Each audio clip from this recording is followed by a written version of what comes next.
What's going on, ladies and gentlemen? Future Knight Eric here, and I'm coming at you with an updated deck profile for S-Force. Recently on a community post I asked my audience what deck profile they would prefer to see first between S-Force, Dynamorphia and Branded. S-Force coming in first by quite a lot actually, Dynamorphia coming second, which will be the next deck profile, and then Branded coming in last. Unfortunately, I don't actually own the Branded cards anymore. It was part of a very detailed trade that I'll speak about in a later video, but I will definitely be showcasing S-Force and Dynamorphia and my takes on the deck on the channel. My previous S-Force video did relatively well. It's a little bit of a fan favorite type deck, the art being super cool, the strategy being very interesting. Yeah, I thought I'd bring an updated version of the deck, since the deck has recently got support in the form of a Link 1, which not a lot of decks actually get the privilege of having. They don't really get Link 1s quite often, but usually when you get a Link 1, the deck ceiling rises quite a bit, and luckily for this deck, it's actually some well-needed support. It allows the deck to play through certain hand traps and to play through certain interruptions, which I'll obviously speak about later in the deck profile. Now, in case you didn't notice, this deck profile is starting a little bit differently. Usually I'll have the main deck, extra deck, side deck all pictured on the screen. I do have a side deck put aside, but the reason why it's just these two piles and why this extra deck rather looks so small is because I'm actually going to be doing this deck profile a little bit differently, and then I can maybe showcase the card counts at the end, because I'd like to do the deck profile in such a way where I talk about each different engine and each different aspect of the deck and show how they're interlinked. So to do the entire main deck and then to do the extra deck, it's kind of difficult because of how many interactions the Link 1 and 3 have with the deck. So essentially what I'm going to do is I'm going to do the S-Force portion of the deck, extra deck and main deck, and then I'm going to do the support engine aspect, extra deck, main deck, and then I'm going to do the non-engine cards, and then eventually a side deck, or just a shell or a template for side deck that I think you should, approach how you build your side decks. It doesn't need to be card for card, but the approach that I've taken and the theory behind it is one that I think that needs to be carried through when you decide to play this deck. And luckily, this deck is very budget friendly. A lot of the cards in here have been reprinted in structure decks. More the staple cards, of course, S-Force cards have not been reprinted, but S-Force cards are super cheap because the deck is very casual. But this is definitely something I feel like you can take to your locals and probably see some success with. Yeah, without much further ado, I think we'll just get into the deck profile. So again, I would say here main deck, but this will be the S-Force portion of the deck profile. So to start, we are playing 3 Rapper, S-Force Rapper. This is the very best card in your deck. This is your starter card, this is your normal summon, this is the card that you want to see in every single hand. Now before we get into it, I do need to explain or give a disclaimer that every S-Force card has a particular column effect. So they affect your opponent's monsters in the same column as themselves. Rapper's effect is that each of your opponent's monsters in the same column as one of your S-Force monsters can only target that monster for attack. So basically they have to attack monsters within their columns. Now the new Link 1 actually has a little bit of a lock associated with Rapper, which is kind of cool, but we'll get into that when we speak about the Link 1. Now Rapper's true effect is that quick effect. You can banish one S-Force card from your hand, cost, return this card to the hand, and if you do, special summon one S-Force monster from your deck in defense position except yourself. This is a hard once per turn. Now, before the Link 1, the fact that the banish was cost used to be absolutely terrible, because if they hand trapped you, you'd be negging 1, and on resolution of her effect, actually, you just neg 1 anyway, because she bounces herself. So it's actually kind of interesting that she, in certain hands, allows you to play through hand traps because she stays on the board, because she only bounces on resolution. A little bit more on that in a second. So that is our absolute main normal summon. The next normal summon is S-Force Edge Razor. So in my previous deck profile, I was only playing 2 of this. I think with the Link 1, having more impactful normal summons is a lot better, and S-Force Razor Edge just makes the most sense. It's a level 4. His column effect is each of your opponent's monsters in the same column as one of your S-Force monsters cannot be used as a material for a Link summon of a Link 3 or higher monster. I wish it just said Link summon in general, but it is locked to the Link 3. It doesn't really come up, but a neat little added effect.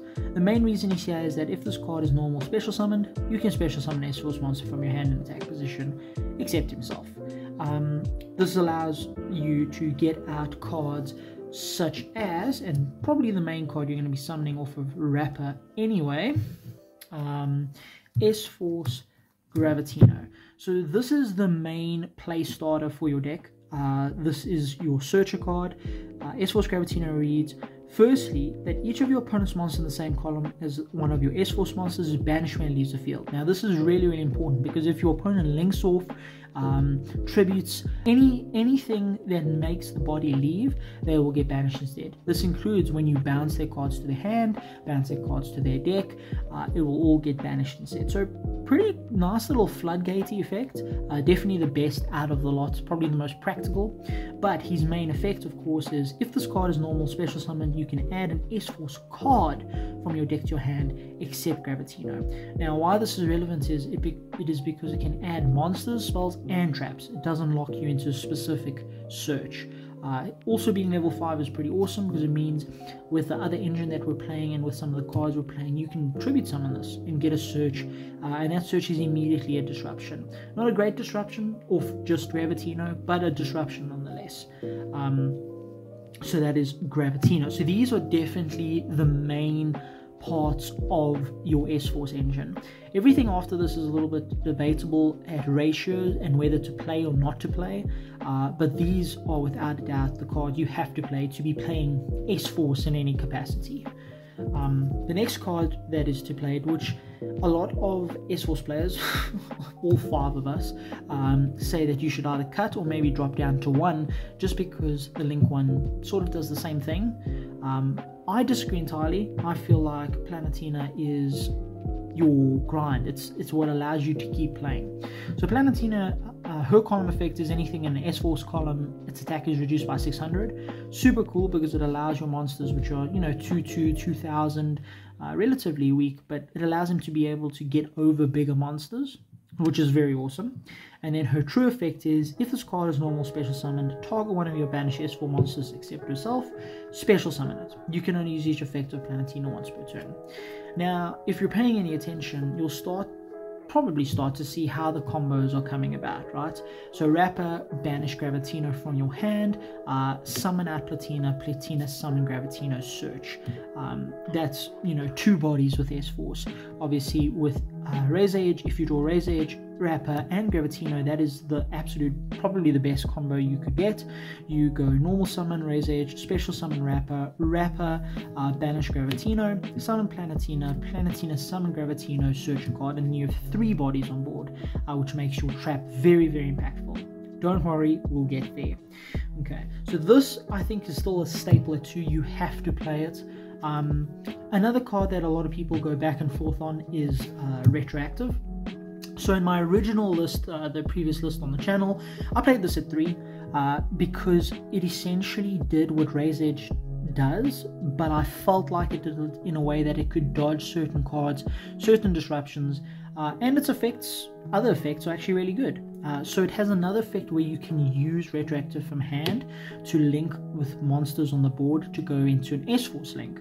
Now, what would have been absolutely amazing is if in hand you could just immediately go to the Link 1. Unfortunately, that's not the case. So you're mainly using this to go into your Link 3. It also has a graveyard effect that when you would banish a card for S-Force monsters effect, you can banish him from grave instead. This is obviously mainly coming up with our Rapper. And then finally, of course, the effect that are related to Razor Edge. It is a quick effect to bounce itself back to hand and special summon an S-Force from your hand. So like I said, it essentially does what Razor Edge does by summoning Gravitino from your hand if you draw them in succession of one another. But because we are now maximizing a Razor Edge, we don't need to play as many Retroactives. I do feel like 1 is too little and 2 is just perfect. 3, you start to see duplicates and it gets a bit iffy. And then the final S-Force monsters. 1, I think, can no longer be cut just because of the swarm ability of the deck now, since we've got the Link 1, is Lapswell or Lapacwell or Lapacewell, if you want to say it. This card is actually insane. Its first effect is actually really cool. It doesn't have a column effect, a continuous column effect per se, but it's got a true effect and a column-esque effect. So the true effect is, if this card is special summoned, you can target an S-Force monster in your graveyard, accept itself, special summon it. Pretty awesome. So just a monster reborn. Then you can banish 1 S-Force card from your hand, destroy all of your opponent's monsters in the same columns as your S-Force monsters. So essentially, if you can special this out and it's revive something from grave, you have an immediate pop 2 of 2 columns.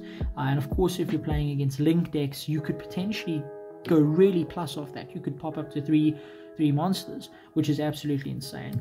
He's also quite beefy at 2/4. So definitely think he is more solidified in the deck than he was beforehand. The card that you could potentially cut, and I'll explain why, is Orifice.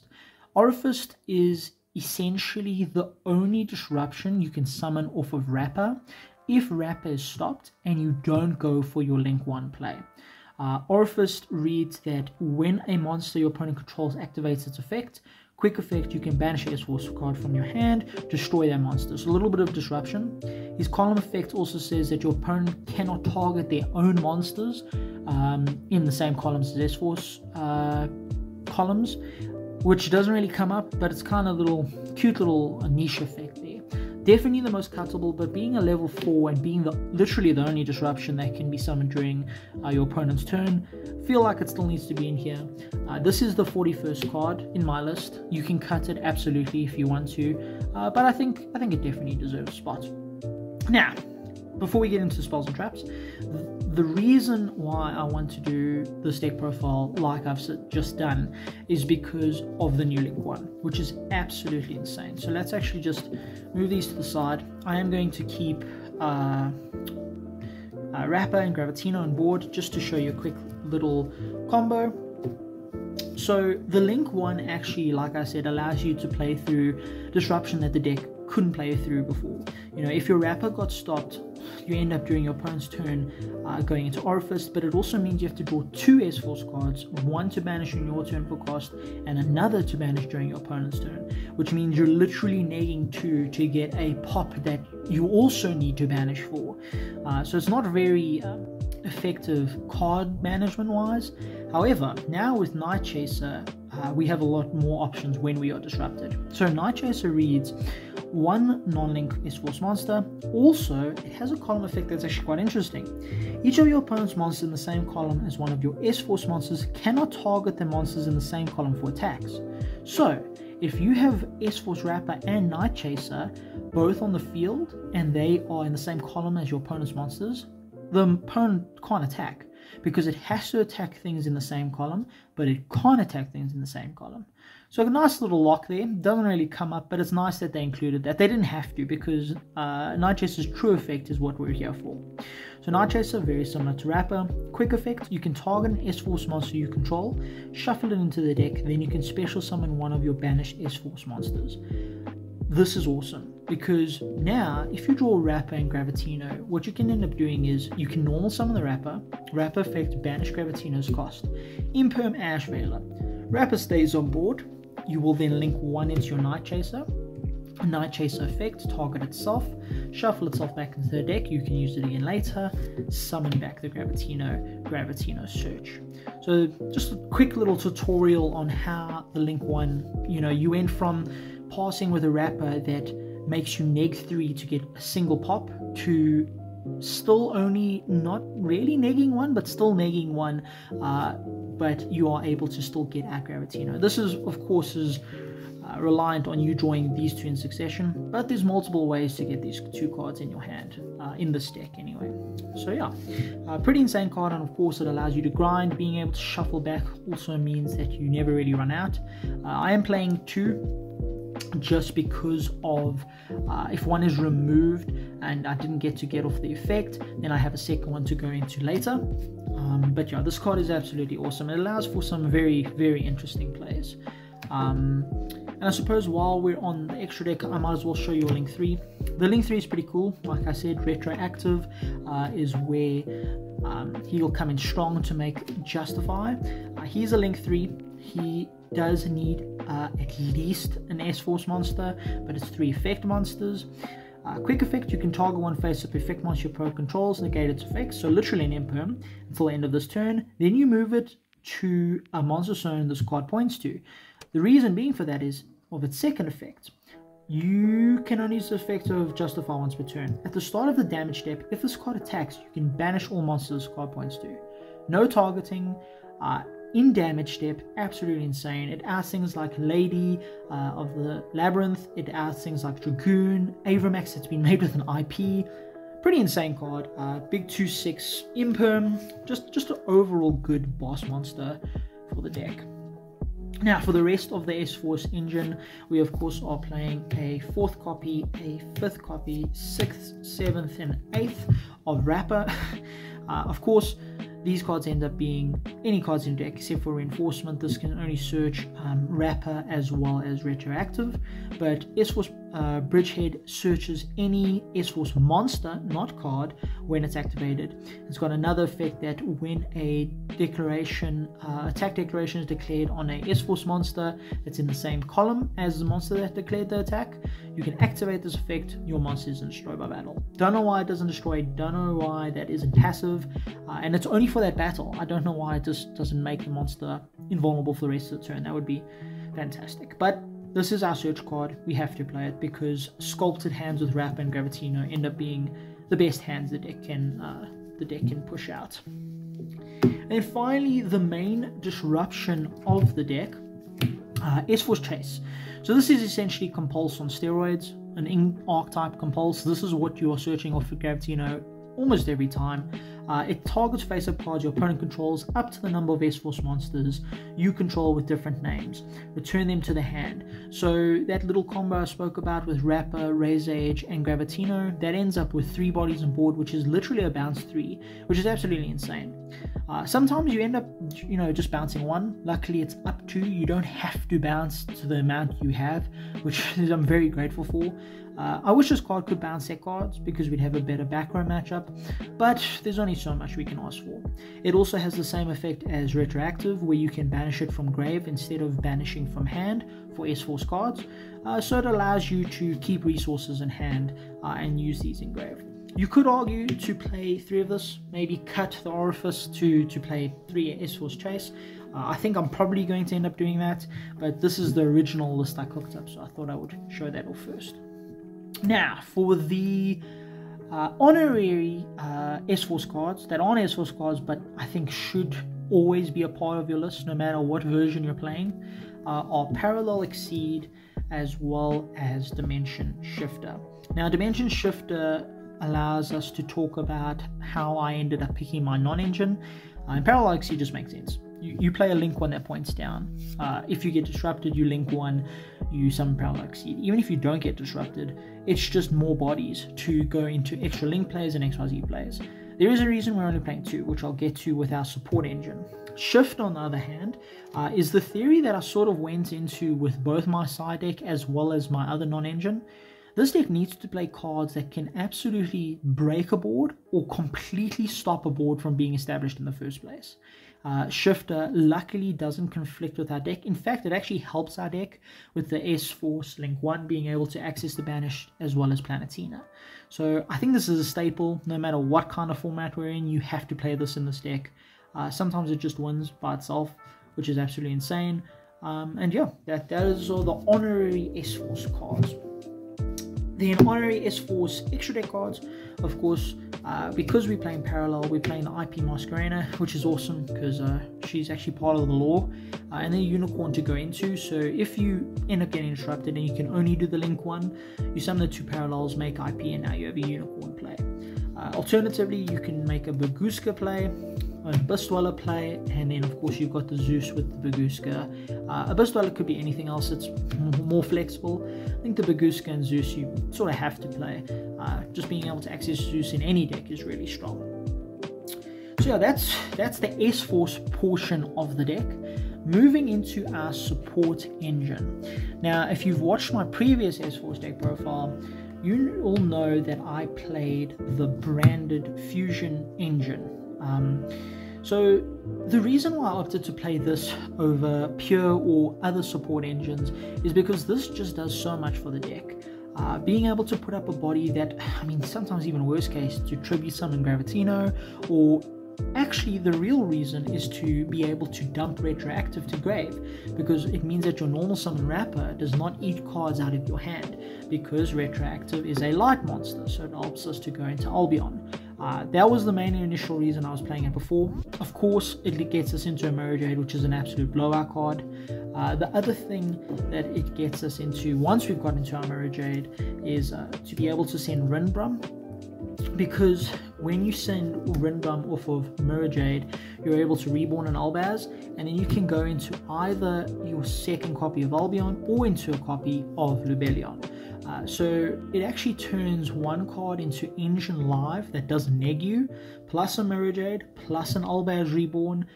It's just an absolutely insane engine in this deck specifically. Obviously, it's insane in many decks, but for this deck, it just helps it chug along a lot better than any other engine. The other engine that I did consider is the Nadir Servant package, just because you can link one, get an extract monster, then you can Nadir Servant your Ecclesia's Live, then to add Fleur-de-Lis or to add Punishment, and then end phase you've got an Ash Dragon to add Fleur-de-Lis. So it ends up being 2 to 3 disruptions on top of what you were doing and through a disruption. But I just think that this turns on too much and allows you to play too much. Again, this does conflict with Parallel Exceed, but that's why we're only playing 2 Parallel Exceed and not 3. When you draw your hand and how it ends up looking, you'll decide which way you want to go. Usually you want to go for the Branded Fusion. Obviously, if they have Ash, this is also really good bait. And then if you have the Parallel plus combo for S-Force, it's actually a pretty aggressive board anyway. So yeah, that was my theory behind it. I think this is still the way to go for now. I don't think it'll change. I will definitely try the Nadir package, but I think the Albaz package is just so strong. And sometimes even just normal summoning Albaz ends up being better than some of the S-Force combos. And then yeah, that's pretty much it for the additional engine. Then for our non-engine, like I said, we have to be able to either completely stop a board from being made or crack a board. Nibiru is good at that, also giving us a body to sometimes climb into our Link 3, or even, like I said, to tribute summon for Gravitino. Also, 3k body allows for some OTK potential with that Branded Fusion, which is awesome. Then, of course, we're playing 3-pot of Prosperity. This is a bit weird because you actually use quite a bit of your extra deck now. You could change this out for maybe a Desires, something more budget friendly, or extra in fact, and then just max out on the branded cards and the Link 1. That's what I would do in my personal opinion. But sometimes digging for 3 is great. Sometimes digging at the end of your combo is also good once you've thinned out your deck going through your combo. And then, of course, in case you didn't notice, absolutely everything in our deck is a different type. We've got Dragon and Worm from our Albaz, Planetina's a Spellcaster, Gravitino's a Psychic. There's a little bit of conflict with Cyberse, Orifice, as well as Razor Edge are both Cyberse, and the Link 1. We've got Warriors in Retroactive and Rapper, but sometimes we're not even summoning Retroactive. We're not really ever summoning him. He usually stays in hand for Link plays, or is sent with Branded Fusion to get that graveyard effect. So this is just absolutely insane. The deck needs something really strong to back it up, and cards like this is what helps the deck, continue to run. And then, yeah, that's it. Those are the 3 different aspects of the deck. So that's the main deck. We've got our non-engine, we've got our engine with our honorary members shifter, and then we've got our support engine in the form of Branded Fusion. And then our extra deck we've already looked at. It's the honorary mentions of the Parallel Exceed targets, plus our Branded Fusion, and then S-Force. Cuttable cards, like I said, definitely Abyss Dweller and maybe even a Justify. The second one hardly comes up. I just like having the option. And yeah, that is pretty much it for the main deck and extra. Now for the side, let me quickly get into it. The same concept as the Nibiru and the Dimension Shifter applies. We have to absolutely crack a board or stop a board from being established to be able to play, because one disruption now is sort of feasible, you can sort of do some plays, but 2, 3, 4, it's impossible. You can't play through that. So I do have the Kurikaras here. This could easily be Pankatops and Alphas. It could be Kaijus. Literally anything. It could even be Super Polys if you want to dedicate those free spots to that. Just something to crack a board, and we play enough cards to bait enough that this becomes live, and again it's a free body, so that's pretty cool. We are also playing 3 Hatronade. This should probably be Harpies and 2 Lightning Storm. Again, just being able to crack a board, but just because this is a fun deck, I decided to play it. I kind of like Hatronade. These should probably be Evenlies. Again, have to be able to crack a board. Alternatively, you could play hand traps that just stop an opponent dead, such as Joel or Lancia. But I felt like the board breakers were a little bit stronger. For going first, we're playing actually an engine card. If you decide to play the deck tier, you have to main deck this and probably Macrocosmo, because just being able to banish all your S-Forces and making your Link 1 into any S-Force monster, that's really, really strong. Going first and even going second, Fissure sometimes is really, really good. And then finally, we just have 3 Judgments, just to protect that S-Force chase and any blowout cards against us. And that's pretty much it for the deck profile, ladies and gentlemen. I hope you enjoyed it. This is, again, just my take, my professional, quote-unquote, opinion. The deck is super, super fun. Absolutely beautiful. Rapper is probably one of the most beautiful cards I've ever seen. Absolutely love the art on her. And yeah, just a super fun deck, and I like the way the cards tag out into one another and how it just basically sets up a single disruption that can be an absolute blowout against certain matches. But yeah, that's pretty much it, ladies and gentlemen. I hope you enjoyed this video. A little bit different how we did it, but I hope it makes sense, and we'll catch you in the next one.